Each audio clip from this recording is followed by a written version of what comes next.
पिता और पुत्र और पवित्र आत्मा के नाम पर आमीन। सभी को जय यीशु। आज हम तीतुस के नाम संत पौलुस का पत्र अध्याय 1 से 3 तथा फिलेमोन के नाम संत पौलुस का पत्र और इब्रानियों के नाम संत पौलुस का पत्र अध्याय 1 से 6 तक पढ़ेंगे। हम प्रभु ईश्वर से प्रार्थना करें कि वह हमारे पापों को क्षमा करें और हमें उनके द्वारा दिए हुए वचनों पर चलने की शक्ति प्रदान करें, ताकि हम उसके वचनों को अपने जीवन द्वारा लोगों तक फैला सकें और उसके राज्य की घोषणा में लगे रहें। तीतुस के नाम संत पौलुस का पत्र अध्याय 1। यह पत्र एक ही विश्वास में सहभागिता के नाते सच्चे पुत्र तीतुस के नाम पौलुस की ओर से है, जो ईश्वर का सेवक तथा ईसा मसीह का प्रेरित है, ताकि वह ईश्वर के कृपा पात्रों को विश्वास, सच्ची भक्ति का ज्ञान और अनंत जीवन की आशा दिलाए। सत्यवादी ईश्वर ने अनादिकाल से इस जीवन की प्रतिज्ञा की थी। अब उपयुक्त समय में इसका अभिप्राय उस संदेश द्वारा स्पष्ट किया गया है जिसका प्रचार मुक्तिदाता ईश्वर ने मुझे सौंपा है। पिता परमेश्वर और हमारे मुक्तिदाता ईसा मसीह तुम्हें अनुग्रह तथा शांति प्रदान करे। मैंने तुम्हें इसलिए क्रेत में रहने दिया कि तुम वहाँ कलीसिया का संगठन पूरा कर दो और मेरे अनुदेश के अनुसार प्रत्येक नगर में अधिकारियों को नियुक्त करो। उनमें प्रत्येक अनिंद्य और एक पत्नी व्रत हो, उसकी संतान विश्वासी हो, उस पर लंपटता का अभियोग नहीं लगाया जा सके और वह निरंकुश न हो, क्योंकि ईश्वर का कारिंदा होने के नाते अध्यक्ष को चाहिए कि वह अनिंद्य हो। वह घमंडी, क्रोधी, मध्यसेवी, झगड़ालू या लोभी न हो। वह अतिथि प्रेमी, धर्मपरायण, समझदार, न्यायी, प्रभु भक्त और संयमी हो। वह परंपरागत प्रामाणिक धर्म सिद्धांत पर दृढ़ रहे, जिससे वह सही शिक्षा द्वारा उपदेश दे सके और आपत्ति करने वालों को निरुत्तर कर सके। बहुत से लोग, विशेषकर यहूदी विश्वासियों में निरंकुश, बकवादी और कपटी हैं। ऐसे लोगों का मुंह बंद कर देना चाहिए, क्योंकि वे घिनौने लाभ के लिए अनुचित बात सिखाते हैं और इस प्रकार परिवार के परिवार चौपट कर देते हैं। उनमें से एक, उनके अपने नबी ने उनके विषय में सच ही कहा। क्रेत के निवासी सदा झूठ बोलते हैं, जानवर, पेटू और आलसी हैं। इसलिए तुम उन्हें कड़ी चेतावनी देते रहो, जिससे वे विश्वास में दृढ़ बने रहें और यहूदियों की कल्पित कथाओं तथा सत्य का तिरस्कार करने वाले मनुष्यों के आदेशों पर ध्यान न दें। जो शुद्ध है उनके लिए सब कुछ शुद्ध है, किंतु जो दूषित और अविश्वासी हैं उनके लिए कुछ भी शुद्ध नहीं है, क्योंकि उनका मन और अंतःकरण दोनों दूषित हैं। वे ईश्वर को जानने का दावा तो करते हैं, किंतु अपने कर्मों द्वारा उसे अस्वीकार करते हैं। वे घृणित, अवज्ञाकारी और किसी भी भले काम के नितांत अयोग्य हैं। अध्याय 2। तुम ऐसी शिक्षा दो जो सही धर्म सिद्धांत के अनुकूल हो। वृद्धों को समझाओ कि उन्हें संयमी, गंभीर एवं समझदार होना चाहिए और विश्वास, भ्रातृ प्रेम एवं धैर्य में परिपक्व। इसी प्रकार वृद्धाओं का आचरण प्रभु भक्तों के अनुरूप हो। वे किसी की झूठी निंदा न करें और न मदिरा की व्यसनी हो। वे अपने सदाचरण द्वारा तरुण स्त्रियों को ऐसी शिक्षा दें कि वे अपने पति और अपने बच्चों को प्यार करें, समझदार, शुद्ध और सुशील हों, अपने घर का अच्छा प्रबंध करें और अपने पति के अधीन रहें, जिससे लोग सुसमाचार की निंदा न कर सकें। नवयुवकों को समझाओ कि वे सब बातों में संयम से रहें और तुम स्वयं उन्हें अच्छा उदाहरण दो। तुम्हारी शिक्षा प्रामाणिक और गंभीर हो, तुम्हारे उपदेश हितकर और अनिंद्य हो। इस प्रकार विरोधी किसी भी बात के विषय में हमारी निंदा न कर सकने के कारण लज्जित होगा। दासों को समझाओ कि वे सब बातों में अपने स्वामियों के अधीन रहें, आपत्ति किए बिना उनकी आज्ञाएं मानें और चोरी नहीं करें, बल्कि पूर्ण रूप से ईमानदार बने रहें। यह सब करने से वे हमारे मुक्तिदाता ईश्वर की शिक्षा की प्रतिष्ठा बढ़ाएंगे, क्योंकि ईश्वर की कृपा सभी मनुष्यों की मुक्ति के लिए प्रकट हो गई है।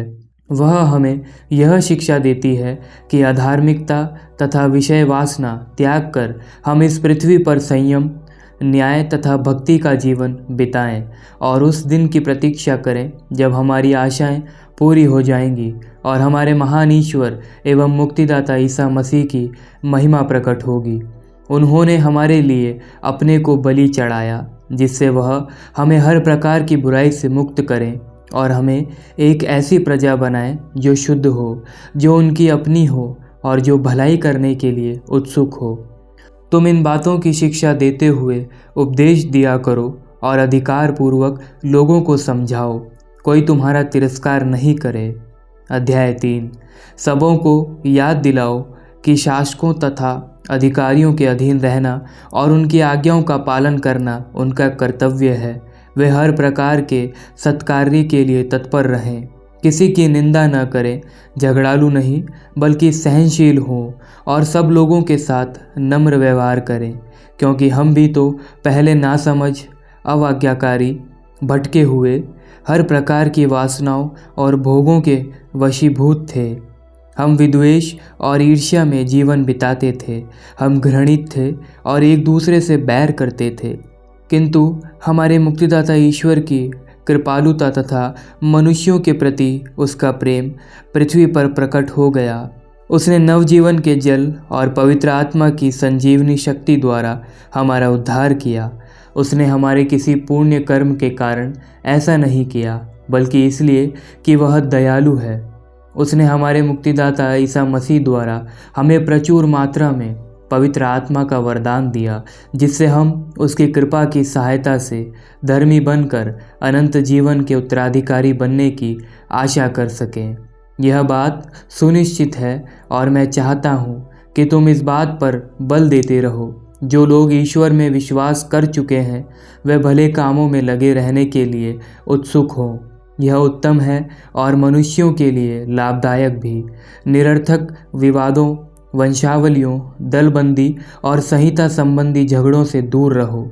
यह सब अलापकर और व्यर्थ है। जो व्यक्ति धर्म सिद्धांतों के विषय में भ्रामक शिक्षा देता है उसे 1-2 बार चेतावनी दो और इसके बाद यह जानकर उससे दूर रहो कि ऐसा व्यक्ति पथभ्रष्ट और पापी है। वह स्वयं अपने को दोषी ठहराता है। जब मैं आर्तेमस या तुखिकुस को तुम्हारे पास भेजूंगा तो शीघ्र ही निकोपोलिस में मेरे पास आने का प्रयत्न करो। मैंने वहाँ जाड़ा बिताने का निश्चय किया है। विधि विशेषज्ञ जेनास और अपोलोस की यात्रा का अच्छा प्रबंध करो, जिससे उन्हें किसी बात की कमी न हो। हमारे अपने लोग कोई अच्छा व्यवसाय करना सीखें। इस प्रकार वे अपनी आवश्यकताएं पूरी कर सकेंगे और निकम्मे नहीं बैठे रहेंगे। मेरे सभी साथी तुमको नमस्कार कहते हैं। जो विश्वास के नाते हमें प्यार करते हैं उनको नमस्कार। आप सबों पर कृपा बनी रहे। फिलेमोन के नाम संत पौलुस का पत्र। हमारे प्रिय भाई और सहभागी फिलेमोन, हमारी बहन अप्पिया, संघर्ष में हमारे साथी अर्किपुस और आपके घर में एकत्र होने वाली कलीसिया के नाम, ईसा मसीह के कारण कैदी पौलुस और हमारे भाई तिमथी का पत्र।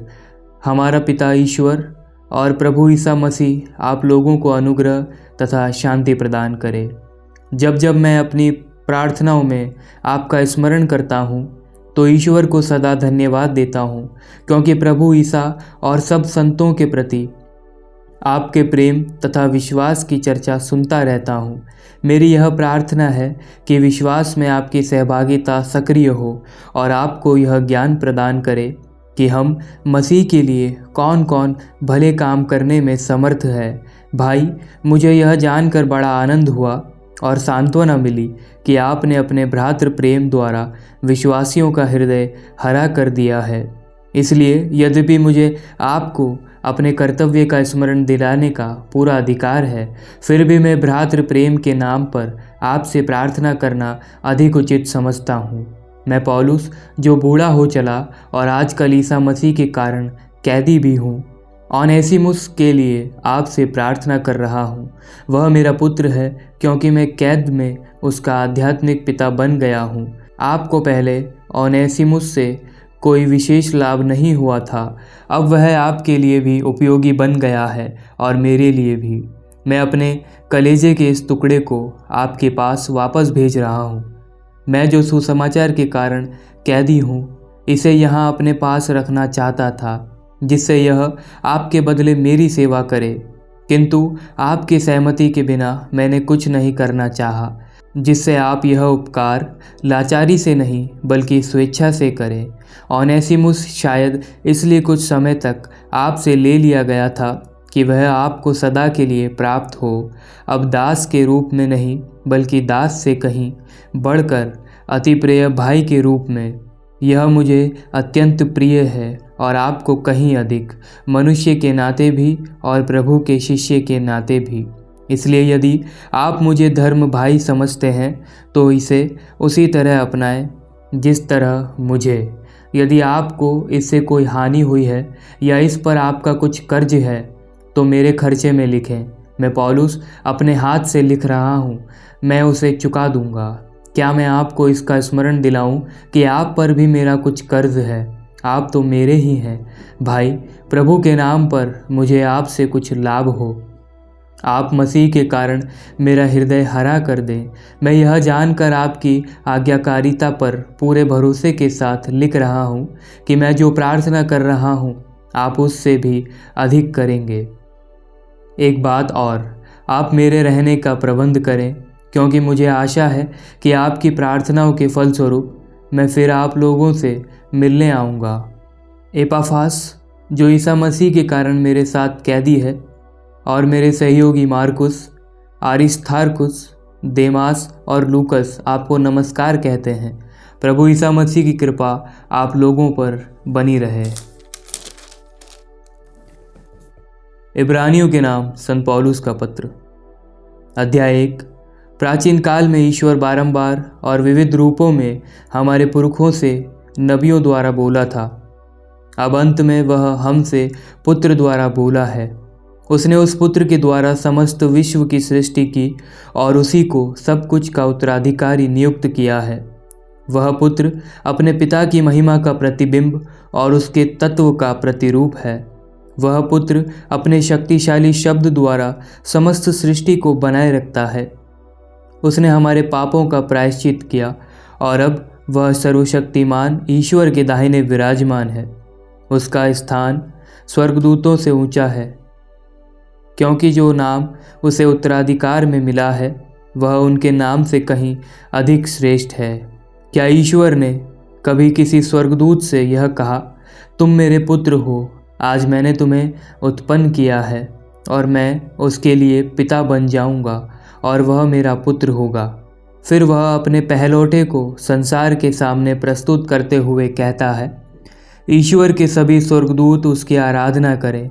जबकि वह स्वर्गदूतों के विषय में यह कहता है, वह अपने दूतों को पवन बनाता है और अपने सेवकों को दधकती आग। किंतु पुत्र के विषय में, ईश्वर तुम्हारा सिंहासन युग युगों तक बना रहता है और उसका राजदंड न्याय का अधिकार दंड है।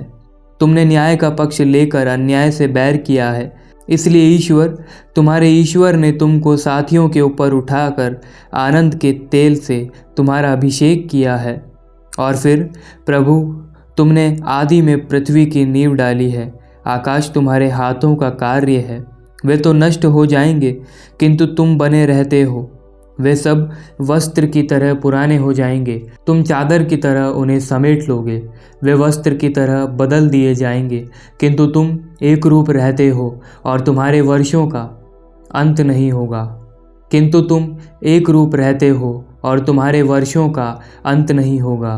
क्या उसने स्वर्गदूतों में किसी से कभी यह कहा, तुम तब तक मेरे दाहिने बैठे रहो जब तक मैं तुम्हारे शत्रुओं को तुम्हारा पाँवदान न बना दूं? क्या सब स्वर्गदूत परिचालक नहीं हैं, जो उन लोगों की सेवा के लिए भेजे जाते हैं जो मुक्ति के अधिकारी होंगे? अध्याय 2। इसलिए हमें जो संदेश मिला है उस पर अच्छी तरह ध्यान देना चाहिए, कहीं ऐसा न हो कि हम मार्ग से भटक जाएं। यदि स्वर्गदूतों द्वारा दिए हुए संदेश का इतना महत्व था कि उसके प्रत्येक अतिक्रमण अथवा तिरस्कार को उचित दंड मिला, तो हम कैसे बच सकेंगे यदि हम उस महान मुक्ति का तिरस्कार करेंगे जिसकी घोषणा पहले पहल प्रभु द्वारा हुई थी। जिन लोगों ने प्रभु को सुना, उन्होंने उनके संदेश को हमारे लिए प्रमाणित किया। ईश्वर ने भी चिन्हों, चमत्कारों, नाना प्रकार के महान कार्यों और अपनी इच्छा के अनुसार प्रदत्त पवित्र आत्मा के वरदानों द्वारा उनके साक्ष्य का समर्थन किया। ईश्वर ने उस भावी संसार को जिसकी चर्चा हम कर रहे हैं स्वर्गदूतों के अधीन नहीं किया है। इसके संबंध में कोई धर्म ग्रंथ में यह साक्ष्य देता है, मनुष्य क्या है जो तू उसकी सुधि ले, मनुष्य का पुत्र क्या है जो तू उसकी देखभाल करे। तूने उसे स्वर्गदूतों से कुछ ही छोटा बनाया और उसे महिमा तथा सम्मान का मुकुट पहनाया। तूने सब कुछ उसके पैरों तले डाल दिया। जब ईश्वर ने सब कुछ उसके अधीन कर दिया तो उसने कुछ भी ऐसा नहीं छोड़ा जो उसके अधीन न हो। वास्तव में हम अब तक यह नहीं देखते कि सब कुछ उसके अधीन है, परंतु हम यह देखते हैं कि मृत्यु की यंत्रणा सहने के कारण ईसा को महिमा और सम्मान का मुकुट पहनाया गया है। वह स्वर्गदूतों से कुछ ही छोटे बनाए गए थे, जिससे वह ईश्वर की कृपा से प्रत्येक मनुष्य के लिए मर जाएं। ईश्वर जिसके कारण और जिसके द्वारा सब कुछ होता है, प्रभु से पुत्रों को महिमा तक ले जाना चाहता था। इसलिए यह उचित था कि वह उन सबों की मुक्ति के प्रवर्तक हो, अर्थात ईसा को दुर्भोग द्वारा पूर्णता तक पहुंचा दे। जो पवित्र करता है और जो पवित्र किए जाते हैं, उन सबों का पिता एक ही है। इसलिए ईसा को उन्हें अपने भाई मानने में लज्जा नहीं होती और वह कहते हैं, मैं अपने भाइयों के सामने तेरे नाम का बखान करूँगा, मैं सभाओं में तेरा गुणगान करूँगा। फिर मैं उस पर पूरा भरोसा रखूँगा और फिर मैं और मेरी संतति जिसे ईश्वर ने मुझे दिया है, हम प्रस्तुत हैं। परिवार के सभी सदस्यों का रक्त मांस एक ही होता है, इसलिए वह भी हमारी ही तरह मनुष्य बन गए, जिससे वह अपनी मृत्यु द्वारा मृत्यु पर अधिकार रखने वाले शैतान को परास्त करें और दासता में जीवन बिताने वाले मनुष्यों को मृत्यु के भय से मुक्त कर दें। वह स्वर्गदूतों की नहीं बल्कि इब्राहिम की वंशजों की सुध लेते हैं। इसलिए यह आवश्यक था कि वह सभी बातों में अपने भाइयों के सदृश बन जाएं, जिससे वह ईश्वर संबंधी बातों में मनुष्यों के दयालु और ईमानदार प्रधान याजक के रूप में उनके पापों का प्रायश्चित कर सके। उनकी परीक्षा ली गई है और उन्होंने स्वयं दुख भोगा है, इसलिए वह परीक्षा में दुख भोगने वालों की सहायता कर सकते हैं। अध्याय 3। भाइयों, आप पवित्र हैं, एक स्वर्गीय बुलावे के सहभागी हैं, इसलिए आप हमारे विश्वास के प्रवर्तक और प्रधान याजक ईसा पर विचार करें। जिस तरह मूसा ईश्वर के घराने के सब कार्यों में ईमानदार रहे, उसी तरह ईसा भी ईश्वर के प्रति ईमानदार रहे, जिसने उन्हें नियुक्त किया। घर की अपेक्षा घर का निर्माता अधिक सम्मान के योग्य समझा जाता है। इसी तरह मूसा की अपेक्षा ईसा अधिक सम्मान के योग्य समझे गए हैं, क्योंकि हर घर किसी के द्वारा निर्मित किया जाता है, किंतु ईश्वर सभी वस्तुओं का निर्माता है। मूसा तो ईश्वर के घराने के सब कार्यों में ईमानदार रहे, किंतु सेवक के रूप में भविष्य में ईश्वर के प्रकट होने वाले संदेश के विषय में साक्ष्य देने के लिए, जबकि मसीह ईश्वर के घराने का अध्यक्ष बनकर पुत्र के रूप में ईमानदार रहे। ईश्वर का घराना हम हैं, बशर्ते हम अंत तक वह भरोसा और आशा अक्षुण्ण बनाए रखें जिस पर हम गौरव करते हैं। इसलिए आप पवित्र आत्मा के इस कथन पर ध्यान दें, ओ यदि तुम आज उसकी यह वाणी सुनो, अपना हृदय कठोर न कर लो, जैसा कि पहले विद्रोह के समय हुआ था। उस दिन तुम्हारे पूर्वजों ने मरुभूमि में मुझे चुनौती दी और मेरी परीक्षा ली। यद्यपि उन्होंने 40 वर्षों तक मेरे कार्य देखे थे, इसलिए मैं उस पीढ़ी पर अप्रसन्न हो गया और मैंने कहा, उनका हृदय भटकता रहा है, वे मेरे मार्ग जानना नहीं चाहते। मैंने क्रुद्ध होकर यह शपथ खाई, वे मेरे विश्राम स्थान में प्रवेश नहीं करेंगे। भाइयों, आप सावधान रहें। आप लोगों में किसी के मन में इतनी बुराई और अविश्वास न हो कि वह जीवंत ईश्वर से विमुख हो जाए।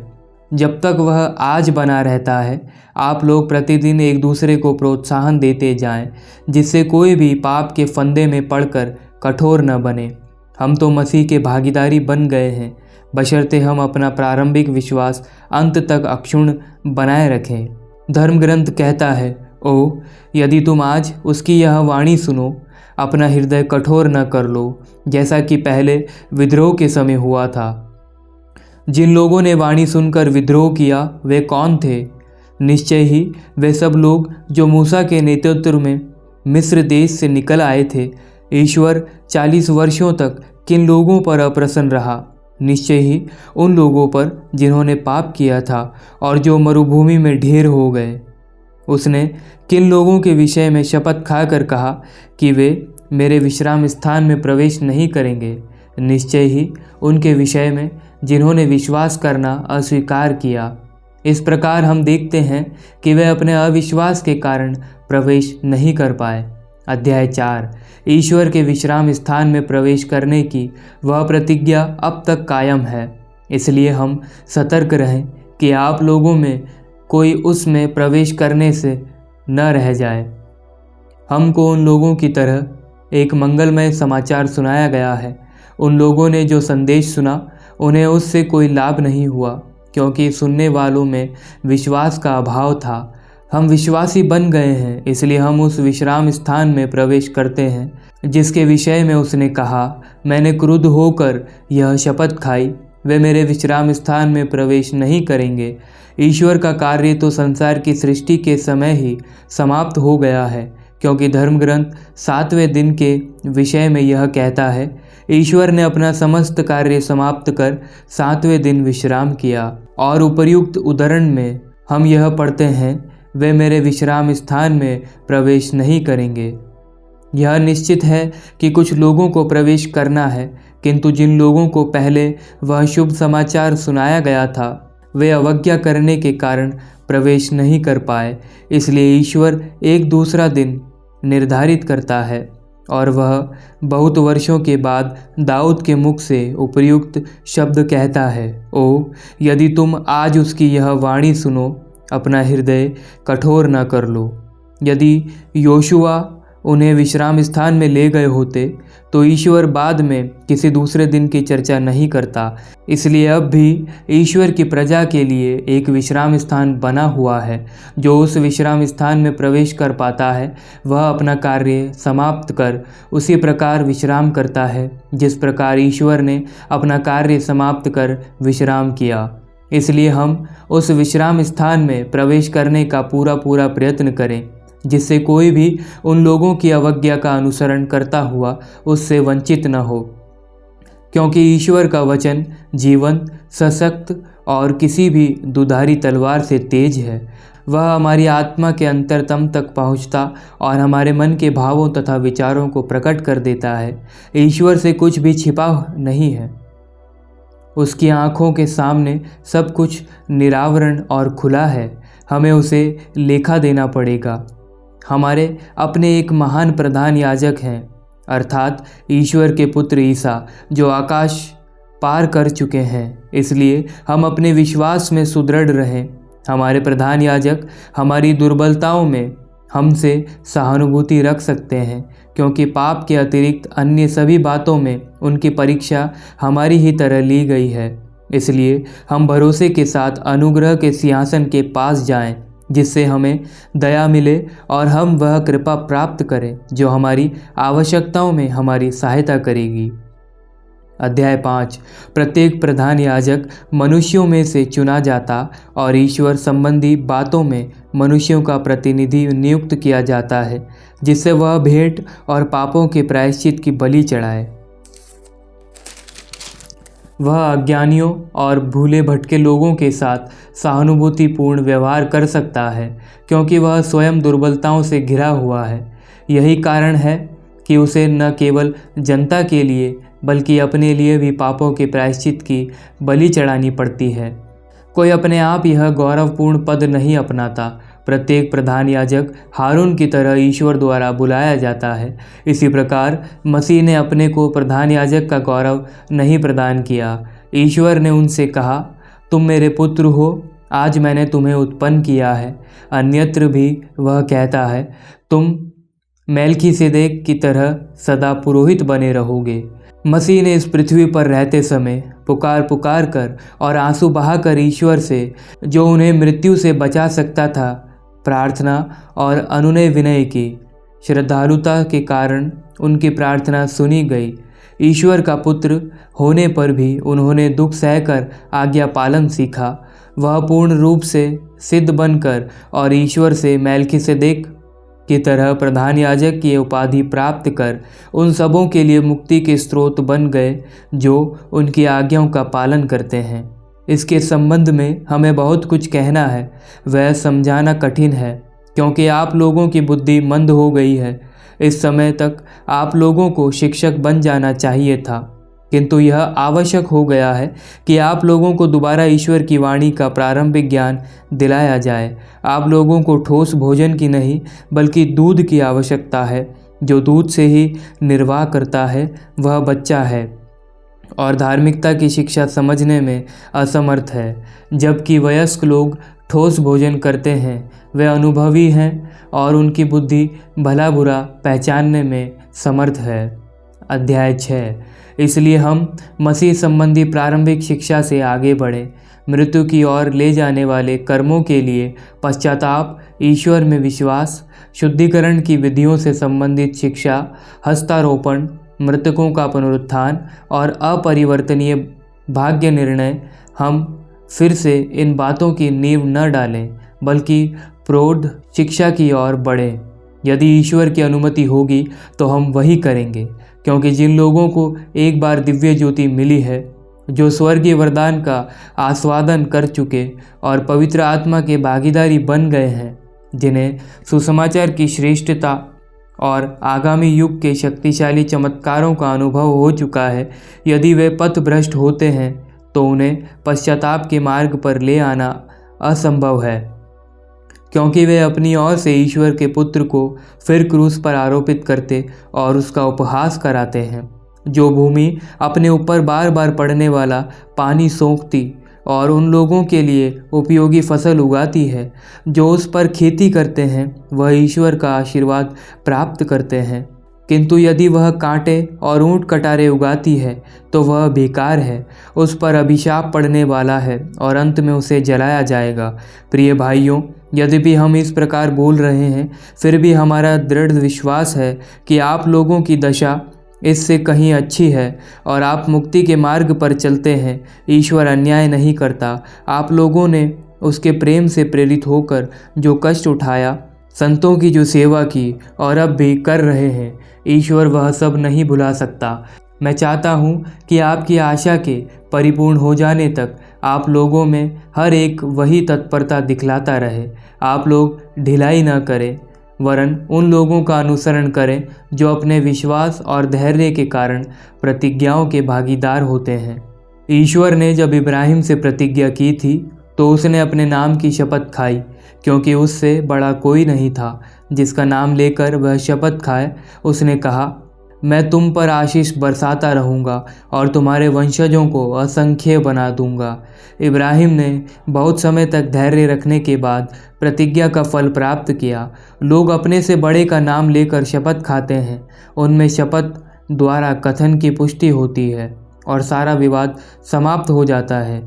ईश्वर प्रतिज्ञा के उत्तराधिकारियों को सुस्पष्ट रूप से अपने संकल्प की अपरिवर्तनीयता दिखलाना चाहता था, इसलिए उसने शपथ खाकर प्रतिज्ञा की।